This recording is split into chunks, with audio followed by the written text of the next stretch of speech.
Hi, I'm Dr. Salil Patil. I'm a plastic surgeon and I specialize in aesthetic surgery and body contouring.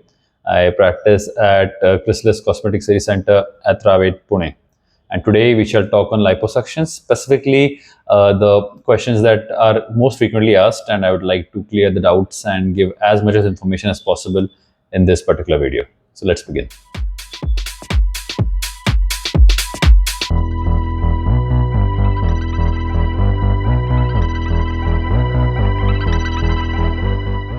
Liposuction एक cosmetic surgery है जिसमें जो upper layer of fat होता है between the skin and the muscle या outer layer of fat, इसे हम with suction कम करते हैं।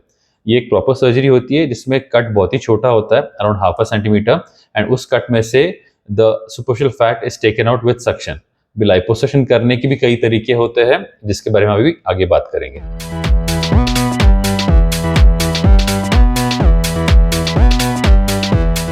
आइडियल कैंडिडेट फॉर लाइपोसक्शन एक ऐसी व्यक्ति है जो actually regular diet exercise already कर रही है एंड प्लस उनका जो टारगेट वेट है वो अचीव हो चुका है। In spite of that they have some pockets of fat, कोई जगह पे चर्बी थोड़ी ज़्यादा है जो कम नहीं हो रही। फॉर एग्जाम्पल लव हैंडल्स की चर्बी जाती नहीं है, कुछ लोगों में हिप्स एंड थाइज जो होते हैं वो जेनेटिकली या फिर इनहेरिटेड कंडीशन होती है जिससे कि ज़्यादा हैवी होते हैं, बाकी बॉडी स्लिम होती है। For people like this liposuction is a really good procedure. Actually for anyone who wants a better body shape, जहाँ पे थोड़ा सा फैट ज़्यादा है और वो कम करना है, ज़्यादा डेफिनेशन लानी है कुछ एरिया में, उनके लिए liposuction is a good procedure definitely. Yes,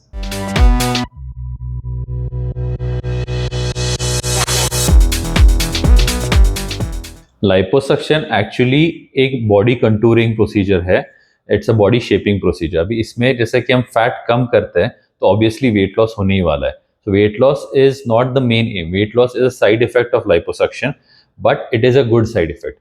For example, अगर आप कंसिडर करते हो फुल बॉडी liposuction अगर आप कर रहे हो, जो बहुत ही ज़्यादा ओवरवेट पेशेंट्स है उनमें शायद से 10 लीटर्स या 12 लीटर्स भी निकाल सकते हैं। सो इन दैट सिनारियो आपका weight around let's say 7 to 8 kgs कम हो जाएगा बिकॉज इतना सारा फैट निकल गया। As I said, primary aim is not weight loss but it helps in weight loss.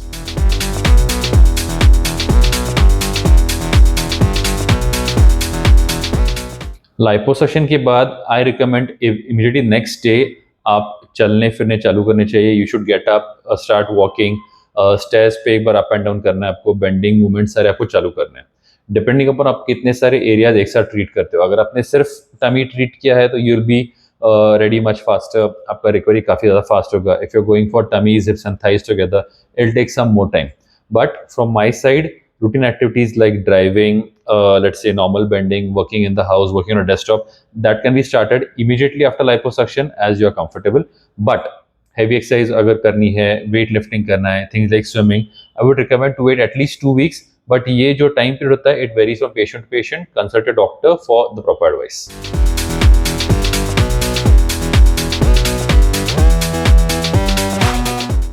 Liposuction के रिजल्ट्स आप जैसे मेंटेन करोगे वैसे आपके लास्ट करेंगे। If you are having a good exercise schedule, आप आपका डाइट अच्छा रखते हो एंड आपका एक प्रॉपर वर्कआउट चालू है तो आप रिजल्ट्स लाइफ टाइम मेंटेन कर सकते हो। Like anything in life, it requires some maintenance.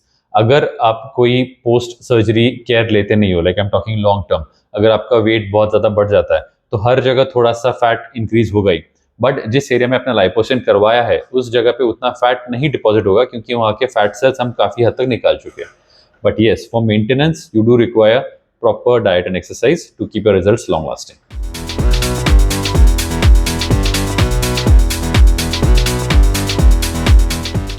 Basal liposuction is ultrasound assisted liposuction. इसमें अल्ट्रासाउंड एनर्जी यूज करते हैं जिससे कि फैट जो होता है वो थोड़ा लिक्विफाई हो जाए। फैट लिक्विफाई होने पे क्या होता है कि we can remove fat faster in larger volumes in a shorter amount of time. इससे आपका सर्जिकल टाइम कम होता है। ऑल्सो जो पोस्ट सर्जरी है, सर्जरी के बाद जो आपको स्वेलिंग, ब्रूजिंग या फिर स्टिफनेस एंड सोरनेस होती है, ये काफ़ी हद तक कम हो जाती है। एडिशनल एडवांटेजेस की बेसल लाइपोसक्शन के बाद जो स्किन टाइटनिंग होती है वो काफ़ी ज़्यादा है as compare to normal liposuction. So overall, to get a much better result, more definition and a faster recovery, basal liposuction is really good.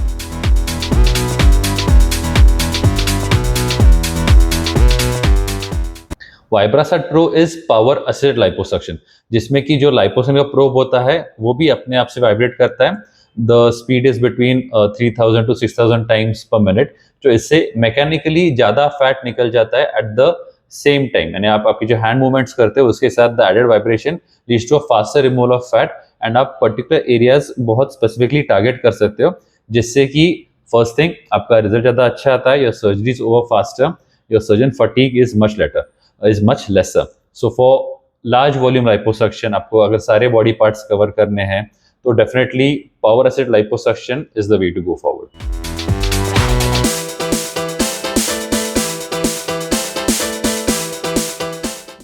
That's a really good question. Actually कोई एक चीज दूसरे से बेटर है ये बोलना possible नहीं है, क्योंकि वेजर लाइपोसक्शन जो होता है it is to liquefy fat, and जो वाइब्रासैट है which is power assisted that helps in taking out fat faster.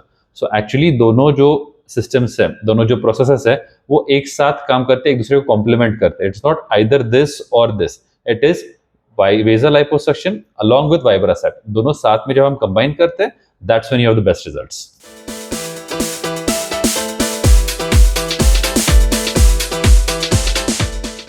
Non surgical and surgical liposuction करना एक्चुअली गलत है।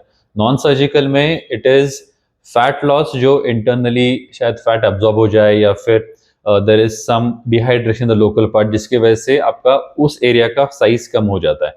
So these things are effective for a very small volume of fat and specific small area only.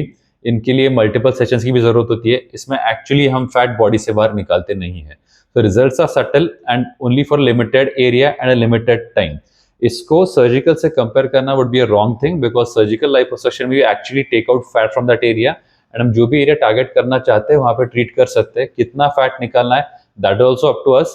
We can decide how much to take out, how much to leave behind. So surgical liposuction, if you look at effectiveness, is much better, or obviously 100 times better than non-surgical liposuction, and the results of surgical liposuction also are long lasting.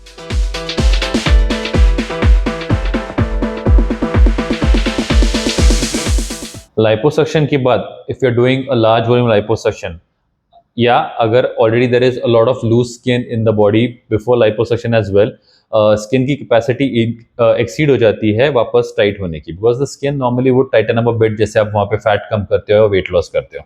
Liposuction के बाद you have around 8% to 9% skin tightening because of the procedure itself. But अगर आपके पास ज़्यादा skin looseness है, ज़्यादा skin laxity है, there are options available. The one that we use with liposuction is body tight, or it is radio frequency skin tightening by Inwood, जिसकी वजह से you can get up to 25 to 30% of skin tightening as compared to 8 to 9% done with normal liposuction. अभी ये जो procedure होती है it is done through the same small 0.5 centimeter entrance, so additional कहीं cut नहीं आता, and there is no other scar over the body. कभी कभी ऐसा होता है कि स्किन बहुत ही ज़्यादा लूज है, बहुत ही ज़्यादा लैक्स है, जहाँ पे body tight also may not be effective. ऐसे कंडीशंस में we need to go for a skin removal surgery, इसको आप बॉडी लिफ्ट कहते हो, या you can look at it as a tummy tuck और a thigh lift, an arm lift, depending upon which area of body you are treating. These are the most frequently asked questions I've encountered in my practice. I've tried to give all the information possible. अगर आपको कोई और जानकारी चाहिए इस procedure के बारे में, या आपको लाइपोसक्शन प्लान करना है, हमें डीएम कीजिए या फिर हमारे क्लिनिक पे आ जाइए रावेत में chrysalis cosmetic surgery centre. I'll be happy to help you out and plan your surgery as you like it and help you achieve your dream body. Thank you.